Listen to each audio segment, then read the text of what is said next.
All right, so we're here in our garage just after both Ryan and Scotty here spent the weekend out with NASA. I think, Jeanette, you were out there, on Friday as well? On an open at High day. Plains. Yep. So, and realized that, right now after Scotty's just now finally tested up to run in time trials, that this is probably a really good time to have a conversation about what you can do to be competitive with your car. That if you like driving at the track, if you like improving your skills, improving your times, there's probably going to be a point where you want to compete, try and do something where you know how you can stack up to other cars. And there's Auto-Cross out there, which is running around cones, and it's all for time, and it's pretty a contained environment. And then there's wheel-to-wheel racing, where you have to have a full cage in your car. There's a lot more steps to get to that point, but it turns out that there's actually some good options in between those two extremes of just a regular Auto-Cross around cones and actual wheel-to-wheel racing, if you wanted to go out and compete. And that's kind of what Scotty and Ryan have started to do. And then Ryan and Jeanette have actually done some other options, even beyond just time trials with NASA. And figured it kind of is worth a conversation. So if you're watching this and you're wondering, you're in that position where you want to compete with your car, and you're wondering what options are available to you, well, it turns out that there's maybe more than you would have thought. So maybe to start off, Ryan and Jeanette, let's touch on what you guys have done maybe with the Pikes Peak Time Attack Series and GridLife, what those are exactly. Absolutely. So the Pikes Peak International Raceway, that organization on there has a very basic time attack setup. Basic rules based on power to weight, drivetrains, and stuff like that. And it's kind of like a high-speed autocross. So you get to play on better pavements, you get to play a little bit on their big track, and the track changes every week. So it kind of helps build your technical skills, and it kind of helps keep your mind sharp a little bit. And it's easier to get into. Whereas the GridLife Time Attack Series, it's a big East Coast series. I think they run like 6 or 7 tracks out there. And it's kind of more geared towards the fastest lap time. And they've got simple-ish rules too, based on drivetrain and modifications. But it's definitely a higher cost of entry to get into that series. But it's similar to the NASA Time Attack Series or the time trial series they have too. So let's start with the Pikes Peak Time Trial or Time Attack Series. So that's something where it's like an autocross in that there's a start point and an end point. Mm-hmm. You're on their racetrack, so it's on a track, but they put cones, they change the path of it. That's how they're able to get a different track each time. So it kind of is halfway in between time trials on a track and an autocross. So at higher speeds, I'm guessing as well. Absolutely. And then just kind of broadly speaking, how are their classes broken down? Is it pretty much strictly power to weight, or there's some more variables in there? So they have drivetrains for front-wheel drive, all-wheel drive, and rear-wheel drive. So they break them like from the core there. And then they have power to weight ratio based on your power output, and they have a high-speed class and a lower speed class. And that's based on, I think it's 9 to 1, 9 pounds per 1 horsepower up to 12, and then 12 and higher. So that the 12 and higher would be your slower class. And then if you inadvertently end up being in a car, which is a high power car like a Corvette Z06 or something that you're not quite comfortable being out on track yet, you do get a taste of that speed, and you get to compete with a higher class car. They have the GT series, which is, I think it's pretty much an unlimited power class, but it is stricter on tread wear rating. Gotcha. So the other classes, those A and B series classes for the different drivetrains, are limited to a 200 tread wear tire too, which does make it easier to get into that class, especially Sure. with the offerings that they have nowadays. It's more of a street car. You can pretty much take any street car out there and be competitive. Absolutely. And I think that's the idea of it, is it's by far the least intense event that you can do. And anyone who's just a car enthusiast, it kind of becomes a car show, just being parked there. It's very social. Yeah. And even if you've never driven in anything, you can drive it and have a good time. Gotcha. In a safe and contained environment. They introduce you to the world very much. Yeah. Sure. Yeah. And the only thing you're really going to damage is some cones. Yeah. right? So, Get cone marks in your car. That's right, cones can be English too. Yeah. But, very low key compared to like wheel-to-wheel racing. Absolutely, very low key. Very I mean, it's much very, safer, too. very relaxed, of high social engagement involvement too. So if you're new to if you're new to racing at all, I mean, and you just want to get out there, even if it's in your mom's Camry or the minivan, we've seen everything from Camrys Trucks. to trucks to open wheel cars, that have been on dirt tracks. So Wow. there's definitely room for everyone there, and to get into it is so intimidating. Right. To get into motorsports, even in the solo arena, it's Sure. intimidating. And there, it's really mellow, really laid back, and there's so much experience out there with the drivers that you can learn something every time you go out, regardless how fast or slow you are. And, I mean, so one point that's worth making, and this is kind of a common thing with any time trial series, so something where it's not wheel to wheel, usually the way that the classes are broken down is by power to weight and or by tire size or tire type. Absolutely. And that can actually be a real advantage to let you get involved with it. Just like you said, the 200 treadwear tires, if you're going to go through a brand new set of tires in a weekend, it's way less expensive to burn up a 200 treadwear tire versus like an R compound racing slick. And good news is for everybody out there, 200 treadwear tires last longer than a weekend. Sure. But you get into like the 40 treadwear tires, like your Toyo RRs Yeah. or your Continental slicks and stuff like that. And those tires, I mean, you're lucky to get a good weekend out of them. So at the big road course, So So it makes it easy to compete with a car that's closer to stock, but also keeps that cost of entry down and the cost of consumables down. absolutely. and it keeps it more competitive because everyone is Limited. running on the same Same time. grip. Yeah. So, what you were saying, it's like the fast group is like 9 to 1 to 12 to 1, but everyone's on the exact same amount of grip. If you're making more power, it's going to be harder to put that power down It's not as much of an with that as advantage. much grip, right? Yeah. So, well, I mean, so that sounds. What was your ultimate takeaway? I mean, because I think you've run almost that entire season. Yep. This year. What was your takeaway from that? Like compared to, because you've done a lot of autocross before. Absolutely. Did you like it better? Was it pretty much comparable or? I think for people starting out, it's a way easier avenue to get into than the SCCA Autocross. The biggest reason I think SCCA Autocross, and I think this is what you'll see across any other venue that you race at, SCCA Autocross has got a ton of rules. The same barriers of entry when it comes to cost, the tires limitations are similar, Right. and stuff like that, but it's easier to show up to an event like that where you don't have to work either, so it's not the pressure of, am I going to be standing in the right spot when this car goes by? That's another advantage to the PPR Time Attack series, but it's so much more social that if you're trying to figure something out on your car, or trying to figure out something when you're driving, it's so easy to go out there and somebody can hop in your car and everybody, it's a lot of general camaraderie and it's very open to, there's a lot of experienced drivers out there who are just super fast. Yeah. And there's a lot of people who are starting out that you can literally watch them move up through the ranks, like Jeanette this year for sure. Yeah. And there's enough competition out there to keep you honest. But more than anything, the biggest takeaway from that venue is that you can learn all the aspects of where you need to be, what you should do, things you should think about in an open environment where it's really inviting and that information is free. And you're learning your car. Mm-hmm. And Car that car control is one of the biggest things, and the reason why we do this is, we have these cars, and you could have 800 horsepower or 100 horsepower. If you don't know how to use it in a controlled environment, you're kind of wasting the car, I Right. feel. So, Right.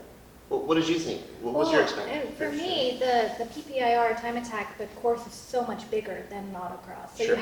there's a lot more room to get that speed and a lot less technical sections. Whereas an autocross is technical corner, it like hits you so fast.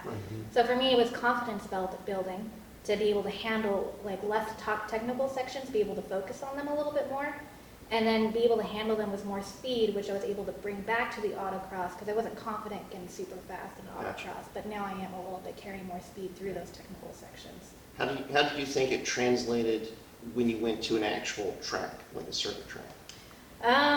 The track, honestly, autocross helped a lot with like the track with the tight turns, like turn 6 and high planes. That Right. to me is like an autocross turn.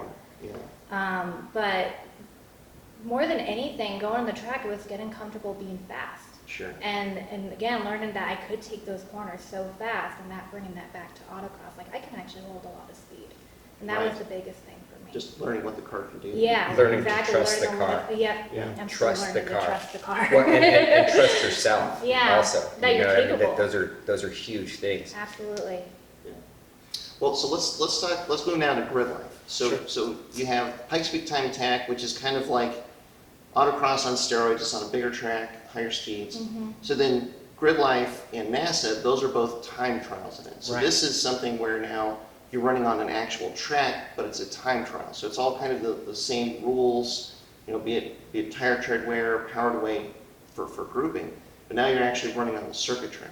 With cars with you at the same time. Right, Yeah. right. So, I mean, how did you feel? Did you feel that doing the PPIR and time attack prepared you well for that, or was it a vastly different experience? I think for me it was very different. I don't think I knew exactly what to expect when I went to GridLife, because I was telling him this morning, I've only tracked a high plane, I think 4 times before GridLife, and then once was SCCA last year. Okay.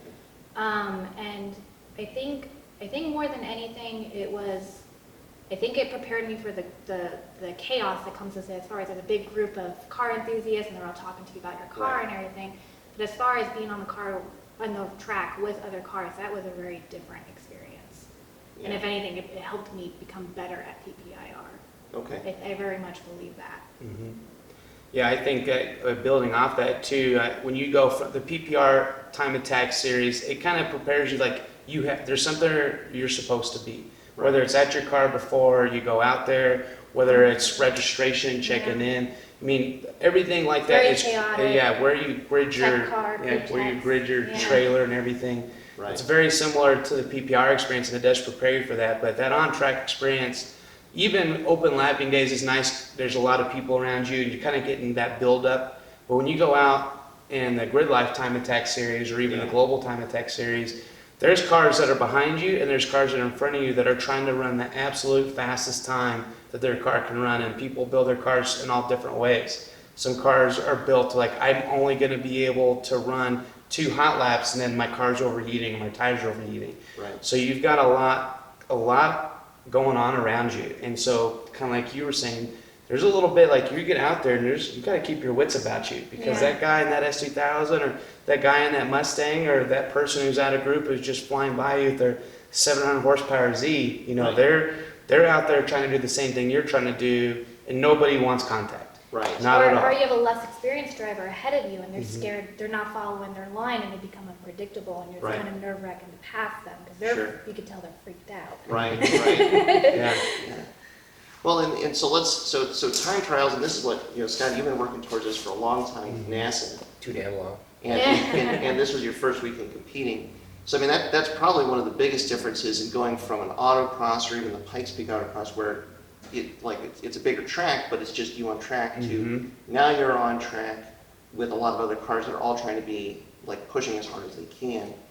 And so like Yeah, but the people that you're driving with, once you reach there, so Yeah. you start with NASA HPD E1, High Performance Driving Education.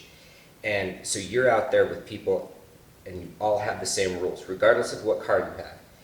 And so you learn situational awareness, you learn that you can't pass unless somebody gives you a point by.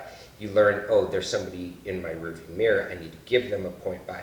And you learn how to grow in NASA with other people that are growing the same with you. And that's one of the advantages of so Ryan and Jeanette kind of took an outside path to land into time trials, where you kind of worked up through the NASA path, and so that kind of starts you on track with other cars as the starting point, and you get that track awareness, situational awareness, and then you kind of build speed on that and test up to various different levels to where you now have finally tested out to time trials, where now you're on track with a bunch of other people that are in that class that have shown their ability to control their car, but now you're all trying to make these fast times, just like you guys were describing. Yeah. Yeah.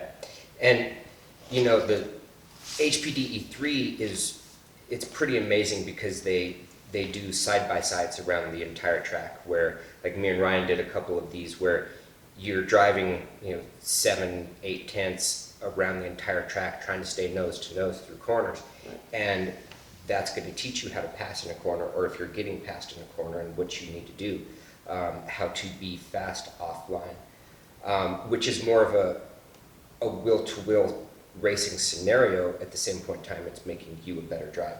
Right. So The whole structure of the NASA stair step or progression is to get you prepared Right. for time trial. So once you show that you're ready for it, then it's a new environment, but you've got a lot of tools that you can use. see, and there are people who get to HPDE3 and they don't want to move on because it's those scenarios and those things that they do, and they're perfectly fine there. Sure. Where I just want to go as fast as I can and try and Right. catch the person in front of me. Right. You know, when I look at my times and I see that there's somebody in a faster car that's making faster times than me, I want to beat those times. Yeah.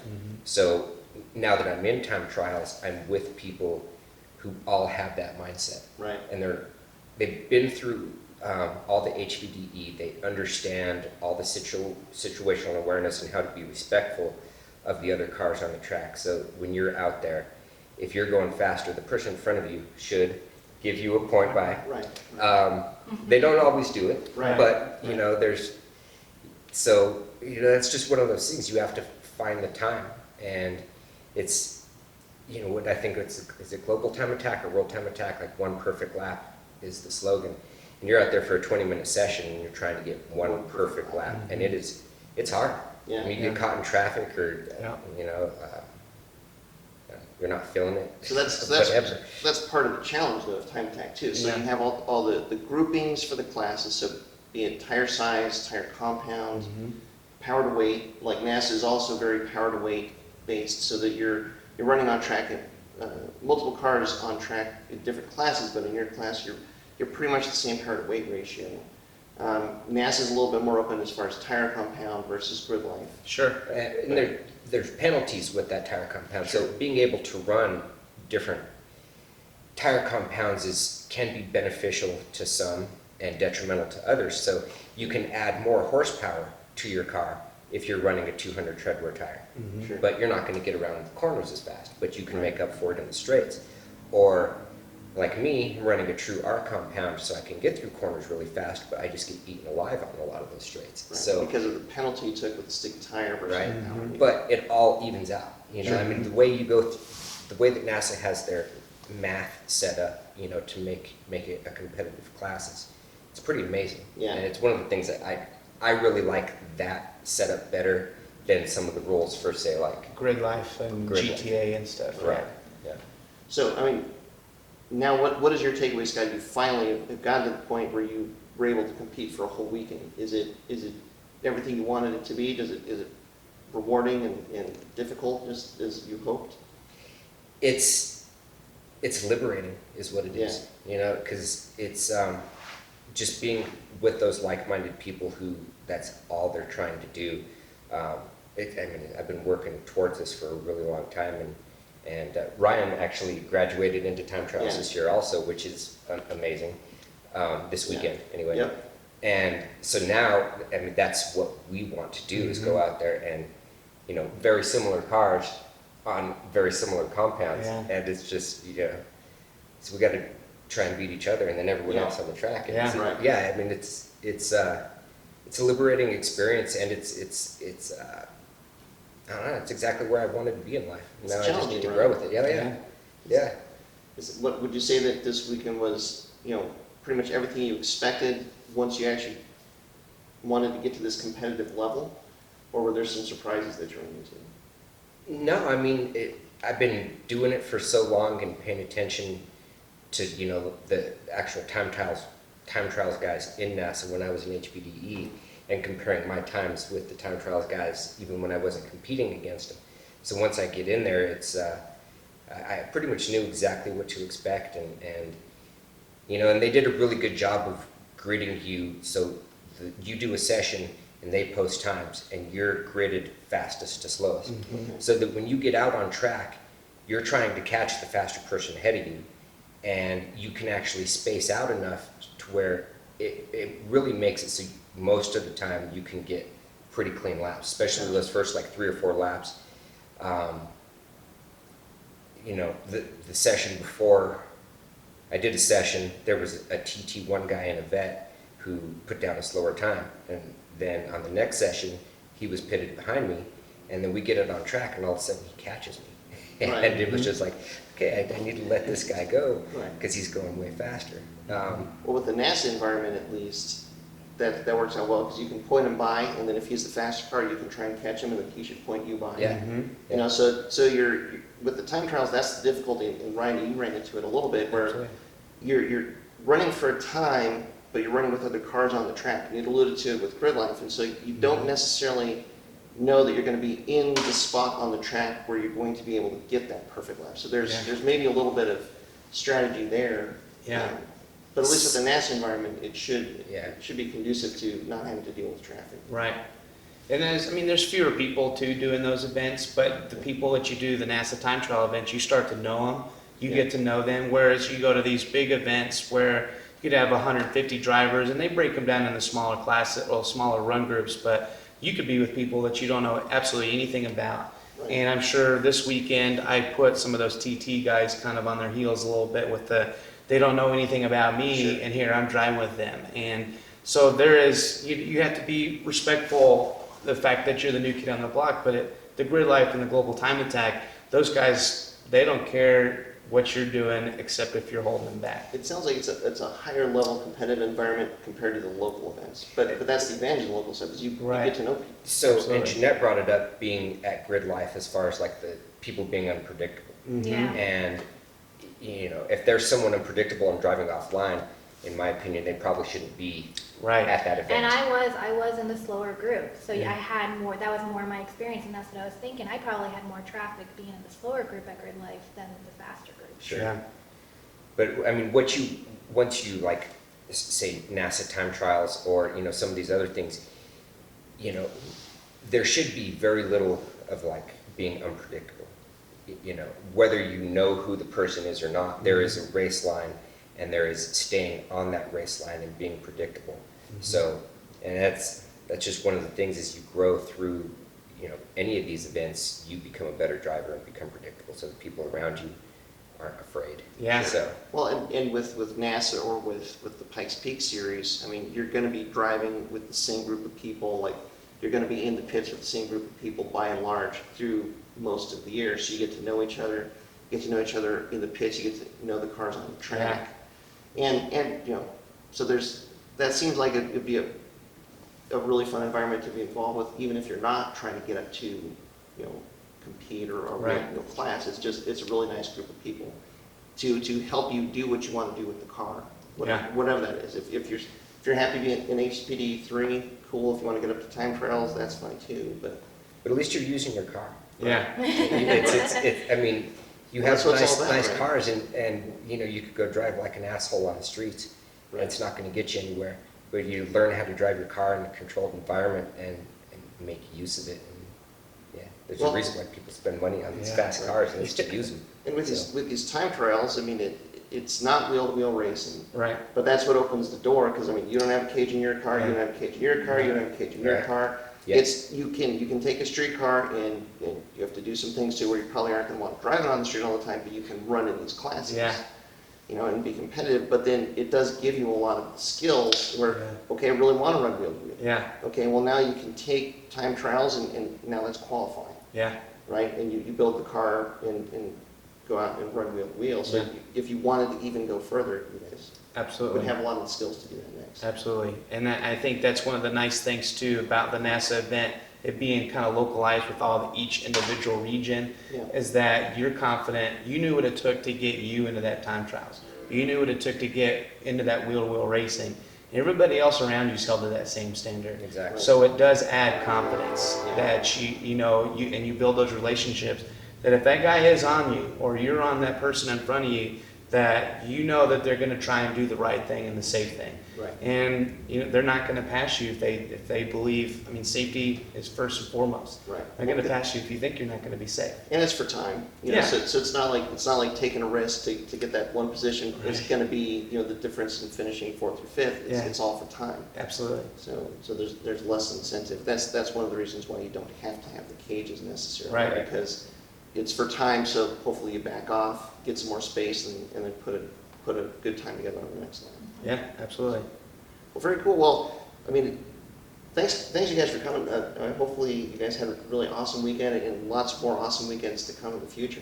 Yeah. And, Yes, sir. and if you guys watching at home, hopefully that gives you some idea of some other options. Like if you want to use your car, if you want to compete with it, there's actually a lot of really good choices out there, really good options for you to be competitive, learn the car, learn the skills, where if you really want to go wheel to wheel and compete to that level, you can really get the building blocks for it as well. Absolutely.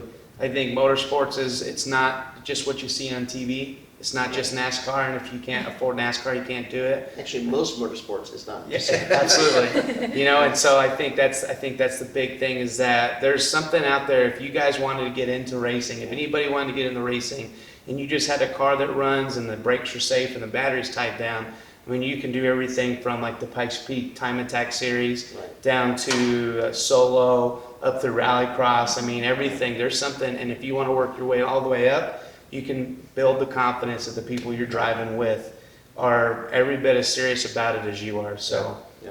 it's a great thing. And every event will teach you something different and Yeah. make you a better driver in all the other events. They Yeah. all compound like that. Yeah. So the more you can be in your car and Seat time. drive, the more Yeah. seat time, the Yeah. better you get. Yeah, that's Yeah. the, That's that's all the about. most fun mod to develop, I That's guess. right. Tighten Yeah. and loosen up behind the wheel. Yeah, that's right. Yep, perfect. Well, thanks you guys again, and thanks so much for watching, and stay tuned for more from Flat Iron Student.